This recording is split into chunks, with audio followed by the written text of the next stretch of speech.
Right there. All right, my friends. So thanks so much for joining us today. I have, it's my pleasure to introduce Sue Cole from Calm Family Dog Training in San Marcos. Is that where you're at, Sue? San Marcos, Texas. And Cole Bookkeeping Services. Cole Bookkeeping Services. We'll put links in the show notes. Great.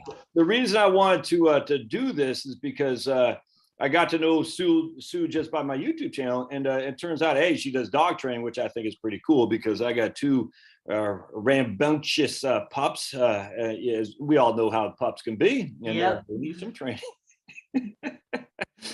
And Sue moved from New Jersey to Texas, kind of not so much on a whim, but had a solid career in corporate America and said, you know something?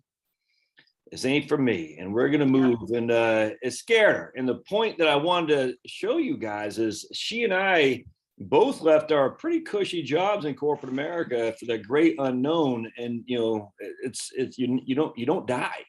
And so, Sue, welcome aboard. Thanks for being here. Well, thank you very much for inviting me. Thanks. Absolutely, absolutely. So, tell us, first of all, tell us a little bit about Sue, you know, your background, New Jersey, the whole thing. Just give us the, you know, take however long you want, but tell us about Sue if you would. Sure, thank you. My name is Sue Cole, and yes, I grew up in New Jersey, and I got married, had my whole life there, and I am now young 50s. And but a few years ago, it was back in, I think, 17. So I had been with my company like 27 years. I'd been through a couple mergers, but always made it out okay. Our company had another bigger type merger, and my boss at the time was taking one of the packages that kind of came around, and the new boss was not seeing eye to eye, and the writing was on the wall. Everyone that reported to that old boss ultimately did not make it. So in 17, I was still there, and I was trying to figure out what was I going to do in my, what I call second half. Yeah. Because I really felt I didn't want to try to even apply to another company and to start over in another company where you give like blood, sweat, and tears and everything to them, and they really they just don't care about you. It's like, you are replaceable. And I just didn't want to be in that position again, toiling away and not really feeling like I was making a difference in the world and helping people. So I had started playing around with, I had gotten a new dog, and I had started to do some training with it, and because I had some real problems with it when I first got it. So I had decided maybe I could start a dog training business if I do lose my job. That was kind of in my forethought. So I actually started to take serious consideration into doing that if I lost my job. And I took a course for, like, I took vacation, I took a week, and I took a 7-day course. I flew up with my dog to a class in Rhode Island and how to run a dog training business. So I kind of obviously had really started to consider that this was a possibility. Yeah. So all along that same year time frame, our older son had moved to Texas. He had gotten a job down here. And our younger son was 2 years behind. He was still at school in Vermont.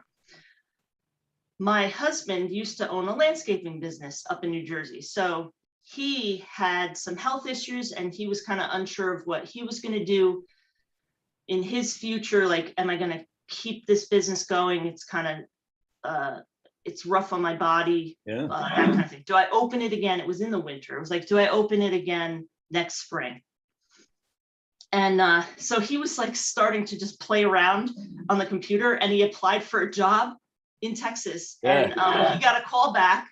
So all of these things kind of came together at a head, and I think God was just kind of like putting all the plan into place to get us to where we needed to ultimately be. So ultimately, long story short, we did, my husband took that job and I did get let go. So I had a year. So they did let you go. Okay. Yeah. They actually, I don't know if you want to put all this in, but I had actually, the company was trying to let me go. They had put me, my new boss had put me on a performance plan. Yep. And I was like, you have got to be kidding me. I had 27 years of good reviews. I had been promoted. I had, even my very last review was like stellar, really positive. Nothing that I had to work on that like, big things that were problem areas or anything like that. And all of a sudden I was like a performance issue. And I had literally, I think, 30 days. I had to write my own project to update and they were going to review me. And then, I was like, no way. I talked to my friend who used to be in HR there. Yeah. And I was like, what do I do? I can't just get fired. This is outrageous. They've been paying people off left, right, and center during this merger. I'm like, what do I do? And she's like, you say like these 3 words or whatever she said. She's like, something like, I don't even remember it, but it was something like, how can we, I made an appointment with the current HR people in New York. And I was talking to her. I'm like, listen, how can we make this work or something? She gave me like 5 words that I had to say. And like, basically it's like, I basically asked for a package, ultimately is how it worked out. And they gave it to me. I got a year severance, just for, I thank my friend so much that she helped me out. But yeah, it ended up, so I had a package and I left. My husband started the job down here in, I think, April. And I had to then, I stayed up in New Jersey because I had to sell the house, get the house ready for sale and actually sell the house. And I had to get my other son, my younger son, kind of graduated and he ended up getting a job in Oregon. So I had to get him moved out of the house at the same time as our stuff getting moved and get him out and settled in Oregon. So that I call, it was 2018, our transition year, like everything changed that we knew, everything. So just real quick. Sorry, yeah. No, but you had this one son moved to Austin, other son is moving to Oregon, 20 odd years working in your crap little job, which maybe you're not big crap, but they let you go. And your husband could no longer do the landscaping business he had been doing for many years up to that. So it's 1 year, all these things were transpiring. Yeah. Everything happened all at once. So we kind of just trusted that my husband got the job offer. It was like, it was meant to be like, this is where we're supposed to be. So we ended up ultimately, moving down here. I ended up closing on the house and moving down in July. So there's a couple months that we were not together. During that time, I was starting to advertise my dog training business. The bookkeeping I hadn't even considered yet. It was just, I was going to be a dog trainer, right? Okay. So I started kind of advertising and I ended up through my sister-in-law, I got a couple clients up in New Jersey. So while the house is being painted, I had crates out and I was doing a little dog training, doing some videoing, and I was throwing some stuff down onto my like San Marcos like Facebook page, like coming soon. So I was trying to kind of get business kind of lined up. It didn't really happen great. I didn't have a lot of business that first year, but I still had the severance. So I had like a little safety net to make all this happen. So I moved, but I was terrified, literally terrified. Cause I was like, what if this doesn't work? And what if I go through all of this, the severance, and then I really just don't have an income. I've now lost a year. I haven't really tried to get myself back into a job. So I always was thinking like, should I? And you were making over 6 figures, or I mean, you were making good money. I was, we were doing well back then. That's what I'm saying. So both our kids through college. I mean, the house was paid off. I was doing well. We were happy. There was so no to go major from issues. that to this great abyss of the unknown. It was looking like, nothing. Like there was going to be like, my husband was making 15 an hour. So he went from, you know, grossing over 100 at his business to 15 an hour. So yes, he had benefits, and that was like our saving grace, because now I didn't. But it wasn't going to be enough just on his income for us to live the way we were kind of used to living, put it that way. So I was really scared, and I was like, what do I do? How much do I put into this? Like, we had a little bit of savings when the house sold, and the house here at that point in time was cheaper. So we did have a little bit, but I was really nervous and scared. And my mind kept doing the whole, do you really think you can do this? Who do you think you are? Can you really pull this off? You know, like, and it really plays with your psyche. That first year was really nerve-wracking. But I wrote down some numbers, so I would remember to kind of give it to. So in 2019, that was the first year that I had I lost, my severance ended, I think, in the first quarter. So I had a little bit of income that first quarter, but then it was all on me. And my dog training business made $29,000 that first year. And the bookkeeping, which is another kind of side thought, because I realized that I'm not the best seller, and dog training really involves getting constant flow of clients, because they're not like regular clients that like pay monthly kind of a thing. It's like they're one and done. So I have to keep getting more. So I have to keep selling myself. So that was a learning process for me. But I was like, you know, bookkeeping, I really do like bookkeeping. Oh, my career was in accounting. Ultimately. Yeah, right. Exactly. So I liked numbers, and I really do like that. So I was like, oh, well, bookkeeping I could do from home too. And like, while dogs are sitting on place and stuff, I can do the books. I could do this, right?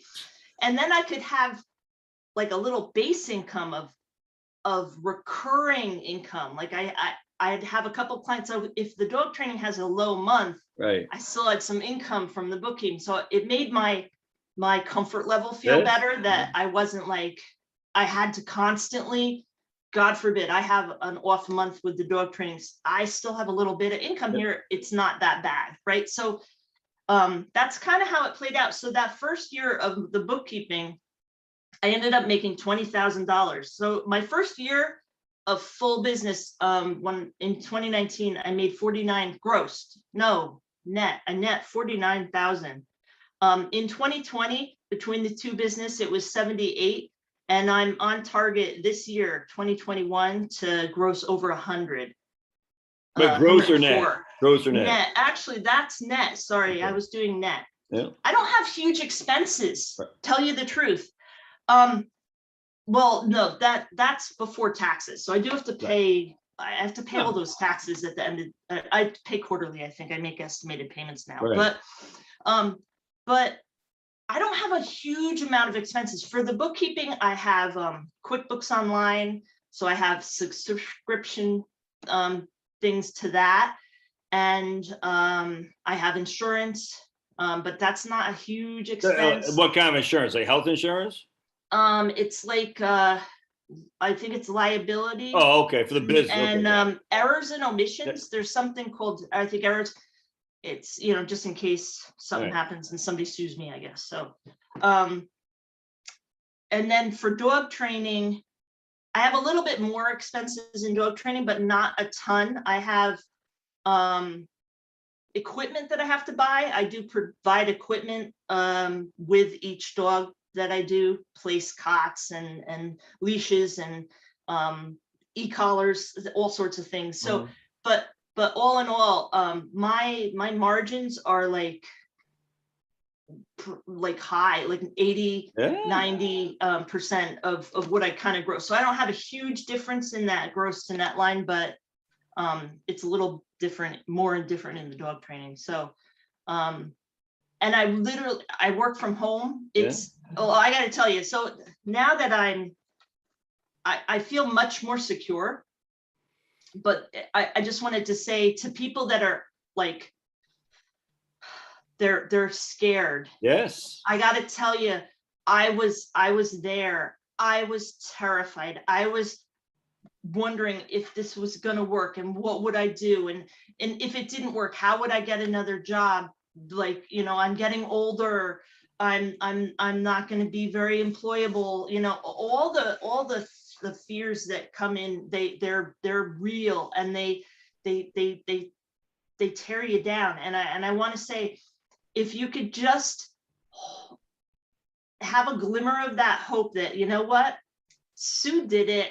Yeah. Like, yeah. Let me try. I'm telling you, if you can make it past the first year. Yes. Yes.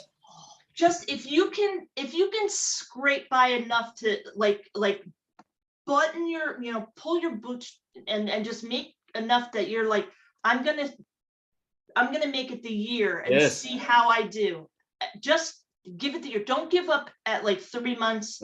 Don't give up at 6 months. Don't even look. 9 months is terrifying. I mean, just give it that solid year and then look back and see what you accomplished. I'm telling you, even if it's not a ton of money, you will have that full year of marketing and getting your name out there, and things happen within the next year. Like, it'll happen. Like, I don't even advertise a lot at this point. I get calls like, oh, so-and-so recommended me. So-and-so, oh, you have great Google reviews. Exactly. I mean, I am like, I currently don't pay any money on advertising. And within 3 years, I'm looking at 100,000. Well, if you type in dog training in San Marcos, I can't, some of the other place, San Antonio, Sue's the first person that shows up on Google. You know why? And not because you have all these ads in there, but then you see Sue in there because she has the reviews like 75 or something like that. I have everybody that all my clients that I let, you know, we have my go home lesson with them and stuff. And I just like, hey, and they're usually, let me tell you, they're usually happy. That's another thing I wanted to say. Like, I get to literally work directly with people, and I get to see the results, and they're like happy. Yes. They're happy when I get there, and they're happy when they've given me money to help them. It's like they're grateful about me. I mean, I'm just like, you don't see that in the corporate world. You're sitting behind your desk, and the only people you interact with are your higher ups and your people below you. But there's nothing, the customer, you don't see the customer. You know, you don't know if they're happy with the product that came out of your company or not. But now I literally get that feedback constantly with people like really happy. So I'm like, hey, could you leave me a review? It really helps. I absolutely will. I would love to help you. I mean, it's free. And at this point, I'm up to 75 on my dog training, and almost all my business comes from there. Exactly. All my new hits. It's like, oh, I saw your reviews. I saw all the reviews on Google. It's like, cool. And on top of that, Sue's got a YouTube channel too to back that up. So not only do they say, hey, there's Calm Family Dog Training on Google, there are positive reviews. They could look at YouTube and see that Sue's not an ogre. She's just a regular lady. You know what I'm saying? And obviously she likes dogs, or else she wouldn't be doing this. And what a wonderful thing. But the first year is scary, because you're like, the first year is terrifying. I mean, there's months that like nothing happened. And then you go through a week or 2 or 3 with no calls, and you're like, this is not the right thing. I shouldn't be doing this. What are you kidding? You know, what am I going to do next month if there's no calls? And then, you know, and it kind of ebbs and flows. Yeah. It's really, my mom is crazy. She's like, at this point, she's like, because I would call her and like, Mom, I don't know, like I hardly got any call. I'm like, I only had like $1,000 this month. That doesn't even cover this or that. I don't know what we're gonna do, you know. And she's like, at this point, I just came off the biggest summer I've ever had. I've only been in business 3 years, but this summer was crazy. Like in the beginning of the summer, I was booked out till like September with the dogs that I have that come into the house. I do stay in trains. I was booked. I've never been booked out 3 months in advance before. So I was like, wow, you know, but now it's like kind of slowed down again. So I was like going to call and tell my mom, you know, I haven't gotten a couple calls in like 3 weeks or so. She's like, oh, I've heard that before. But are you like me, Sue? Like if I don't get a couple of emails or contacts within a week or something, like, oh, people don't like me anymore. Are you kind of like that too? You know what I'm saying? Yeah. But I'm much better at it now. Like I said, I do have the bookkeeping, which is very, very steady and methodical, and income comes in. So I'm not terrified anymore. I'm very, very, very happy. How many hours were you putting in the corporate job versus how many hours you putting in now in terms of your total time at work, so to speak? You know what I'm saying? It's outrageous. I mean, it was outrageous. I worked, I mean, like I said, we went through mergers and different things throughout my career. And I literally I can remember going to work at like 7 a.m, getting home, like my kids were already in bed after 9 o'clock. It was just grueling. And now, I mean, I'm not saying I don't have some really busy days. Right. I do. I mean, I do work weekends now that like I did sometimes, but not a ton at the old career. But it's different. Like it's different. Like if I don't feel like, starting right at 8 a.m, and it's literally, I can like get up and I can sit in front of my computer. I haven't even showered yet if I felt like it. I tend not to do that. I am more of I get up and I get ready and I start my day. But if I don't really feel like starting it, or I want to, you know what? I would like to go grocery shopping at 10 a.m. on a Wednesday because it's less crowded then. And I just want to get it done, get in and out of there, I can do that now. Like I couldn't do that. It was always like, I'll go on the weekend. I'll go with everybody else, if I, so that kind of thing is really nice. I can schedule. It's a little different now. I'm a little more busy, so I don't have quite the ability to move stuff around, but it's hugely more flexible than the old job. I mean, without a doubt, it's huge. For example, I'm going to have some work done at our house in the next, I think it's next week. And so I have all these dog training where I go to clients and I go once a week. So I kind of have them spread out and I go, 1 or 2 in the morning and 1 in the afternoon, kind of thing like that. Like this week, I kind of went to each one of the lessons during the day and I was like, oh, by the way, next week, I'm going to have workers at my house. So can I just skip that week? Yeah. And I will, I'll come the next week. Oh yeah, sure. Fine. So I'm like, I just rescheduled myself. Yeah. I'm going to have my bookkeeping going on, obviously. And I actually will have a dog back here, but I don't have to leave the house for that 4 days while they're going to be working on our floor. I'm going to be here. And I'm like, I wouldn't have been able to do that at my old, I'm just going to stay home for 4 days because, I'm having work done. Is that okay? Yeah, sure. Yeah. Yeah. Here's your pink slip. See ya. Yeah. How about, time management? So the first year, and this is one thing that's interesting, when I started my own gig, I'm not all that organized that much, but anyway, long story short, I was worried that I was going to, just start getting on Facebook and doing stuff that's not moving the ball forward. And I actually found I didn't do that, which was good. I was very happy with myself. I was like actually quite surprised. How did you manage your time the first year? You got no clients and you're just like, now all of a sudden you got all this time on the, how'd you do with that? Well, I had a little bit different scenario where I was moving too, and I was setting up a new house. So honestly, even though I wasn't necessarily working on the job or anything, I had stuff that I was doing. So we were like getting the house set up. I would go to and I still do this, go to networking meetings. Yeah. I find that majority of my bookkeeping clients have ultimately come out of that avenue, and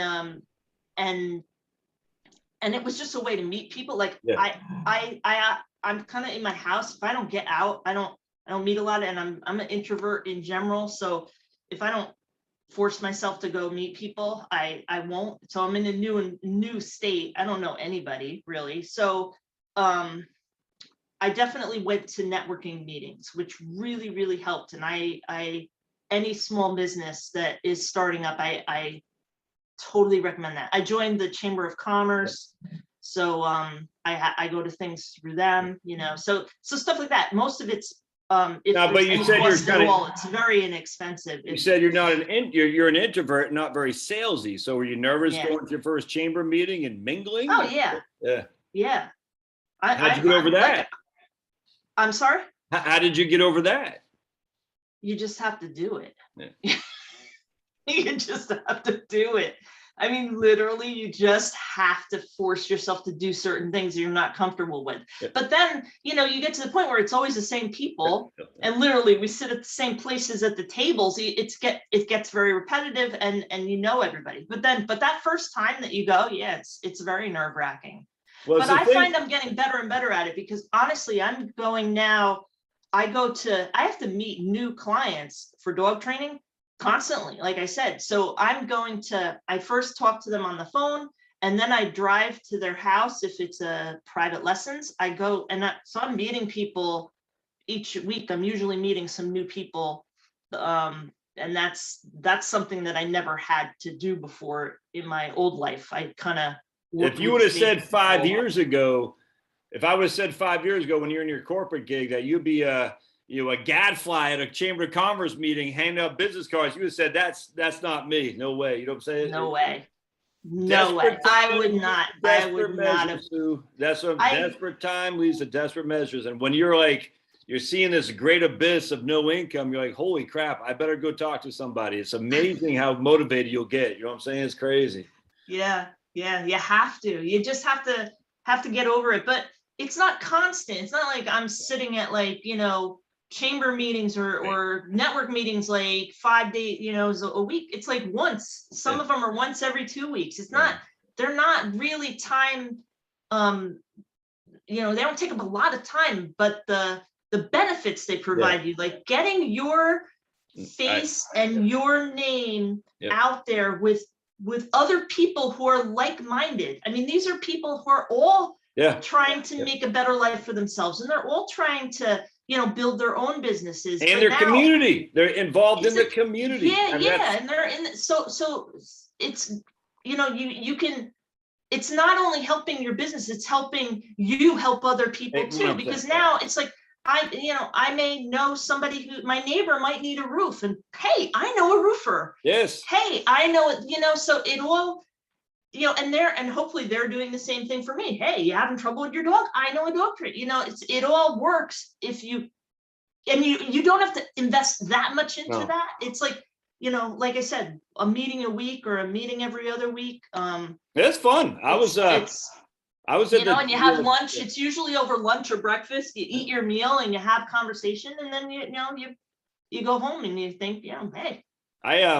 When I was in the Harrisonburg, Virginia, I was in our local chamber, and same thing. I was nervous, and I was like, long story short, next thing I know, I'm on some planning meeting committee or something. I can't remember what it was, but so I was like, wow, okay. Next thing you know, we're taking a bus going to DC, meeting our local senators and Congress people because, and I was like, I'm just old Josh, and I'm saying, yeah, who knew? It was just because I showed up and I smiled. It was nuts. Yeah. And, nothing fancy. And it's funny too, because people will see you on YouTube and talking here and me, and they'll say, oh, well, you guys have natural, whatever this, I don't know, extrovert. And I was like, no, not at all. I need my time. I have to have my time. Yeah, if I don't have my time, I have to be alone to recharge or whatever 100%. They say. Yep. Yeah, I do too. Yep. But it's not, but introverts are not, immune to be, they have the ability to go talk to people. They don't thrive on it, right? So I definitely, it's not something that makes me,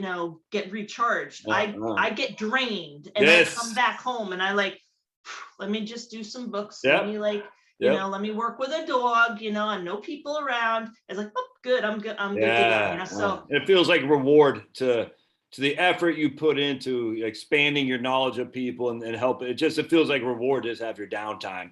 All right. So then, so the first year is there's a quote that some guy says, the guy named Miles Beckler, who's on YouTube, who actually was the impetus for me to start my channel. Love this guy. He says, we overestimate what we can accomplish in 1 year, but we underestimate what we can accomplish in 3 to 5. And I tell you, I just, for some reason, that has always stuck with me, because it says the first year, just think of that as a lost leader, but don't give up. Just keep pushing. Don't give up. Yeah. I mean, I was lucky in the sense that I wasn't like no income. Right. And then I had to go through that first year with just no income. If anything, I think that would have made me even more aggressive. Yes. to make what happened. I don't know, but I do think that first year, like I did, when I look back, like I said, I invested in a dog training class. I also invested in some equipment, and for bookkeeping, I took an online course of how to run a bookkeeping business, because I really didn't know. I mean, my husband had a business, but I didn't really know, how do I run these two businesses? I want to make sure I know what I'm doing, So, I had some costs. I didn't have a huge investment, but I did have some costs. So like, if I look back at that very first year, while I was on severance, I had business expenses. Like I did not have income that covered those expenses that first year, but I was still kind of making my severance. So I was never destitute, but the thought that like there was a timeline and it was ending, that income was ending. And if I didn't make this work, it was going to be very painful. So I did have the motivation to make sure it did. I think a lot give of it the best shot. But if you don't, I just think if I had given up when I kept listening to everything in my head, that's where I think, like if I look at the first year to the second year to the third year, and if I had given up at that first year, I would have lost where I am now. You know what I am. So it's like you have to know when to give up if it makes sense to give up. But I mean, for me, it didn't. I just had to plow forward.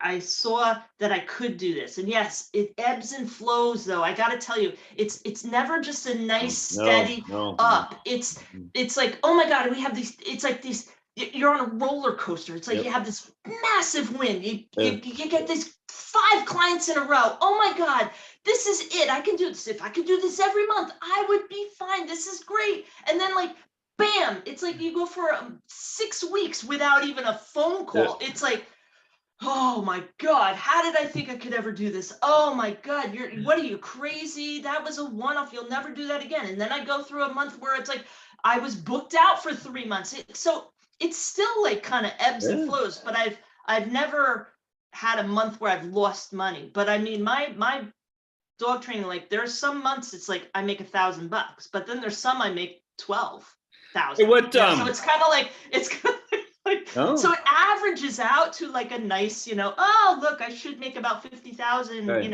whatever this year. But yeah, it's like it might not all be even.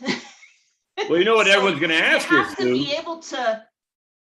to be able to, in your heart, know that you don't have to worry. You trust that what you've put in place will work, and you will just keep motoring forward. And yes, a new call will come in. And if it doesn't, get out on the street and yak some more, and go to church. Like I'm to the point where the past 3 days, I wear this shirt everywhere. It's like Calm Family Dog Training. I don't have like shirts for my bookkeeping. It's just kind of, people aren't like, oh look, she's got a bookkeeping shirt on. I don't think that's gonna fly. But dog training, a lot of people have dogs that are problems, right? So I go shopping with this on, and I go to Lowe's and stuff with this on, and like people, oh, are you a dog? Yes, I am. And the card comes out of the back pocket. Check out my website. I like it doesn't cost me a thing to do that, but even if you have off months, you just have to keep motoring through. That's what I want to get across. It's just not going to go like that. You gotta expect that there's going to be some hard months, and it's going to suck, and you're going to question yourself, but you just got to keep the faith keep praying and keep working, and you will just get to a point where I can do this. And that's where you got to get to. And it usually is like 1 to 3 years. I think I've done a lot of research into like businesses and how they can fail and when do they fail. And it's always, the first year to the third year, you gotta really just. So what do you do for health insurance? That's what everyone's going to ask you. So where's the health insurance, Sue? I can't believe I have no health insurance. Well, I was lucky that my husband had that job, so he actually put me on his insurance. He ended up changing his job that he got when he first came down here. He was not happy there, and he ended up taking a new job. So there was a window of time just a few months ago that neither of us had insurance because he was on like a probationary thing. I just for him, I bought Cobra just in case. I didn't want to be, God forbid, something did happen in that 2 months before he got insurance again. And then I just went on the exchange, I think it's called the exchange, and said I lost coverage, and I got coverage for me. You just do. Yeah. How much? It's available, and you pay for it. I mean, I'm 52, so it's not cheap. Can I ask you how much you're paying for premiums for the exchange for you? Yeah, I think it was around 500. Yeah. Okay. Gotcha. So there you go. And I'm on like a high deductible. Yeah, bronze plan. Right? Okay, good. Yeah. So that's that right there. Everyone, see, Sue, the thing is, everyone says I can't do it because health insurance. I'm like, Obamacare, love it or hate, I don't care. We don't care anymore because it is. So stop arguing about whether or not it's good or bad. It is in terms of how it came. I just don't care. But for $500 a month, all right, that's not cheap, I grant you. No. But that should not stop you. No, it shouldn't stop you, because what are your alternatives? Your alternatives are not being insured, which is, pretty terrifying, given the costs and what could happen if something did bad happen. You have to have something. And what are you're going to stay at something, a job that's like literally like taking your life away from you. I mean, just for that. That's what I'm saying. And I was like that. I was terrified. I was like, my husband always had insurance through me because he had his own business. And then I had insurance with him. And then all of a sudden there was this little window, like, we are not insured. I was like, whoa, and I'm like, whatever, we're just going to pay for it. We're going to find it and pay for it, and then, so now I ended up switching, and I'm back on his now that he is through his probationary period, but it's still like $500 a month. It comes out of his paycheck though now. And I would rather have it just be one policy. It's easier to manage. So I did cancel that other. But it's there. So, but still, now at this point, we're paying for me on his. It's there, people. Do not stay. Look, do what you got. And I'm talking to the general audience, but I know people who are literally being beaten down physically, mentally and physically. They're getting heavy. They're getting diabetes. And it's all because they have this addiction to this worry about health insurance and what if. What I'm saying, I get it. Sue and I are survivors of this. We both survived. But just like she said, it's not going to happen the first year. You've got to. So if you've got a spouse, and thankfully your spouse, my spouse supported me too. You're not, basically the first year is a lost leader. You've got to go in there recognizing. You have to know that year is going to suck beyond everything, and you're mentally, it's going to challenge you. Like you but you'll have ups and downs, or you'll just have massive downs, and you won't see the light. You won't see anything happening. But know that every little seed that you plant will just start to help. And the more seeds that you can plant, sooner or later that will start to help you grow. I would say, I don't know about like starting a business that has a huge outlay of expense. That might be a little different, like having a storefront maybe, or paying rent, or paying a franchise fee. I don't know that, but that comes with its own a base of income probably from a name standpoint. But for me, like I said, I don't have a ton invested in this. It's just what can I do to bring in more clients and get my name out there. And I've done it without paying a tremendous amount of money, which is good. But like I said, if I don't have the clients, I don't have the income. So I think that's no, that's fantastic. All right. So Sue, where can they find you? And wait, just real quick, I got to show you my, there he is. Look at Sleeping McGee. I can't believe he slept the whole time. So when we started this conversation, Sue had one of her dogs back there. She goes, I gotta, and we're I moved. There's my empty dog bed. I ended up, I moved my dog because she was having a little bit of an issue before we started. And I'm like, I don't want to have a problem. So she's in the other room now. And you don't just do book servicing, bookkeeping through clients in Texas, right? Are you nationwide? No, bookkeeping I do virtually, obviously, through my home, and it's through QuickBooks Online. So I can service anywhere in the country. I can do books, which any small businesses. I love to help people that just are confused and just overwhelmed with the numbers. They don't know what to do. They want to make sure they do it right. They're terrified about doing their taxes. You know, it's just, if you can set it up, I try to get people, if you just set it up right in the beginning, it's so much less expensive than having to do a cleanup, midstream, but it's doable. Don't get me wrong. I can clean up stuff too, but like just getting your stuff set up correctly in the beginning is huge.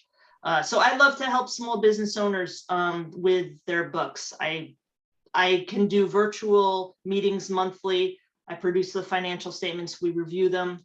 And you actually do the tax preparation too? I don't do taxes. No, that's why I clarified my business.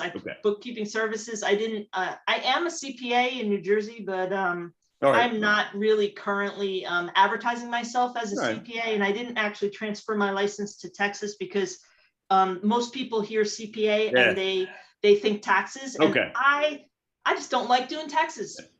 Just don't like it. It's not where I want to spend my time. So I like to help people with their books. So I will keep their books in order so that when they go to their tax professional, they can just produce their stuff, and the tax professional is happy. They usually have to pay less because their tax guy's not going through receipts, like a box of receipts, you know. So everybody, it usually works out well. I don't do their taxes, but their taxes are practically a whole lot clear. My wife works for a CPA firm, and some of these guys, you're like, if you just organized, you would save yourself hundreds of dollars. Just organize the stuff. And she's like, well, you know how it is. It's just, I said, man, you're like babysitting half the time. Like, I need this 2019. I don't like doing the reporting, that kind of thing for taxes. So I just decided, you know what, my bookkeeping is it's a niche. It's small business owners that just need help with their ongoing bookkeeping, making sure it's all put there right, explaining what their books mean. What do the numbers mean? You know, I like to kind of inform my owners, my clients, of like, you know, what do these, you're paying for these financials, but what can they do to help you make decisions in the future, that kind of thing. No, that's fantastic. And the website there is what again? I'll put links again. It's Cole, COLE, Bookkeeping Services. That's the bookkeeping. Now you told me something about bookkeeping was the only word in the English language or something like that. What is that?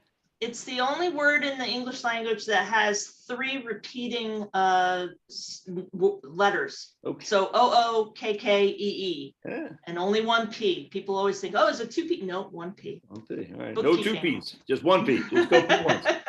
So we'll put links in there, and then your dog training is website? CALM. It's CALM, CALM, Family Dog Training. And that online is all one word. And I can do virtual dog lessons. I did this during COVID because, you know, we were locked down in the very beginning, and, you know, you have to be able to jump and do different things. So I was looking at potentially not having income from dog training for months if I didn't do something. So I set up a web page. I've taken that one down right now, but I was offering virtual dog lessons. So I set up the Zoom camera, and I had my own dog as the demo dog, and I can walk you through different things, and yeah, it worked. Trust me. And and I'll put links to your YouTube channels as well, because yeah, my YouTube channel is it only has like 10 people but it's following got a lot of it. videos. It's not something I'm doing a ton of stuff with, but I throw videos out there every so often. Exactly. So good yeah. stuff. All right. Well, God bless you, Sue. I appreciate you being here. Hang tight for just a second when I'm done recording. So hold on just a second. I'm going to stop recording right. How do we stop? Oh, right there. Right.